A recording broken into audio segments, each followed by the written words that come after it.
2016년 6월 26일 미국 대통령 버락 오바마는 백인 인종주의자의 무차별 총격에 희생된 흑인 교회 성도들의 장례식에 참석했습니다.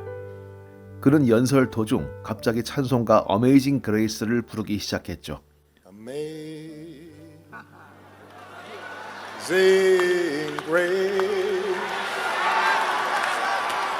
how sweet the sound that saved a wretch like me.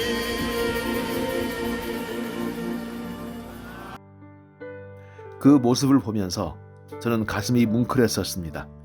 그야말로 역사적 인물이 부르는 역사적인 노래를 듣는 느낌이랄까요. 백인이 아닌 유색인종의 피가 조금만 섞이면 유색인종으로 분류돼 차별 대상이 됐던 미국에서 오바마는 존재 자체로 역사적인 삶이 아니겠습니까? 그가 불렀던 어메이징 그레이스 역시 수많은 역사가 얽히고 설킨 노래입니다. 이 노래는 존 뉴턴이라는 사람이 쓴 노랫말에 곡을 붙인 것입니다. 존 뉴턴은 11살 때부터 노예선을 탔고 급기야 노예선 선장이 돼서 수많은 노예를 실어 나른 사람입니다. 그러던 그가 마음을 고쳐먹고 자신의 죄를 뉘우치면서 이 가사를 썼다고 합니다. 뉴턴은 이 가사를 쓰면서 자신을 거쳐간 노예 수만 명을 떠올렸을 겁니다.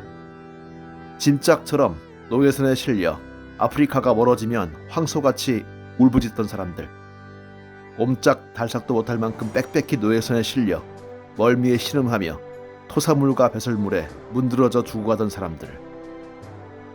그러면서 스스로 돌아봤겠죠. 나 같은 죄인 살리신 주 은혜 놀라와 잃었던 생명은 찾았고 광명을 얻었네. 여생 내내 노예제도 철폐를 부르짖던 뉴턴은 성직자를 지망하는 한 유능한 젊은이에게 당신이 가진 힘으로 불의와 싸우라고 설득해서 정치인의 길을 걷게 합니다. 이 젊은이가 바로 영국 노예제도 철폐의 주역 윌리엄 윌버포스였습니다. 그는 이렇게 외쳤습니다. 이 끔찍한 노예 무역을 방치했다는 점에서 영국 의회와 더불어 저 자신이 죄인임을 고백합니다. 우리 모두는 유죄를 인정해야만 합니다. 노예 무역은 막대한 이익을 낳는 거래이고 노예 제도는 그 시대의 부를 창출하는 원천이었기에 수많은 사람들이 고발하고 반대했음에도 불구하고 질기게 존속했습니다. 우연의 일치이지만 영국은 뉴턴이 죽었던 1807년 노예 무역을 폐지했고 윌버포스가 죽던 1833년에는 노예 제도 자체를 철폐했지만 당시에도 지구 도처에는 인간이 인간을 태연히 노예로 부리는 죄악이 남아 있었습니다. 존 뉴턴의 어메이징 그레이스가 오바마가 부른 찬송가의 멜로디와 만난 것은 1830년대로 여겨집니다. 이 노래의 멜로디는 아일랜드나 스코틀랜드의 민요란 설이 유력하지만 아메리카 인디언 체로키족의 가락이었단 말도 있습니다. 1838년 미국 정부는 체로키 인디언들에게 터전을 떠나 수천 리 떨어진 오클라호마의 보호구역으로 갈 것을 명령했습니다. 체로키 부족 15,000명은 살을 내는 겨울을 헤치며 눈물의 길을 떠나야 했습니다. 그 모습을 지켜봤던 미군 병사 존 버넷은 이렇게 회고합니다. 그날 아침의 비애와 엄숙함을 잊을 수 없다. 수장 존 로스의 기도가 끝나자 나팔이 울렸다. 마차가 움직이기 시작했다. 아이들은 일제히 일어서서 고사리 손을 흔들며 낯익은 산과 집의 이별을 고했다. 그들은 다시 돌아오지 못한다는 것을 알고 있었다.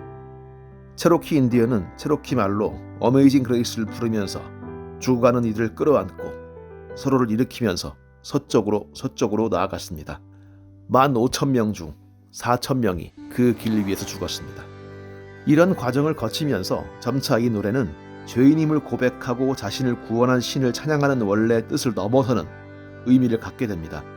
인간이 인간을 차별하는 죄악에 저항하고 인간이 다른 인간을 열등하다고 규정하는 오만에 맞서는 사람들의 노래로 가장 어둡고 암담한 순간 홀연 눈앞을 가르는 햇살 같은 노래로 목마른 사람들의 갈라진 혀를 적시는 냉수 같은 노래로 말입니다.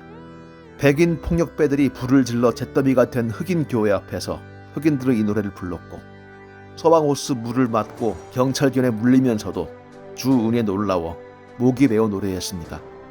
마틴 루터 킹 목사가 수만 군중 앞에서 나에게 꿈이 있습니다 라고 역사적인 연설을 할 때도 울려 퍼졌고, 베트남 전쟁에 반대하는 시위대의 앞머리에서 울렸고, 가깝게는 세월호 유족 앞에서 미국 대학 합창단이 불러 좌중을 울음바다로 만들었습니다.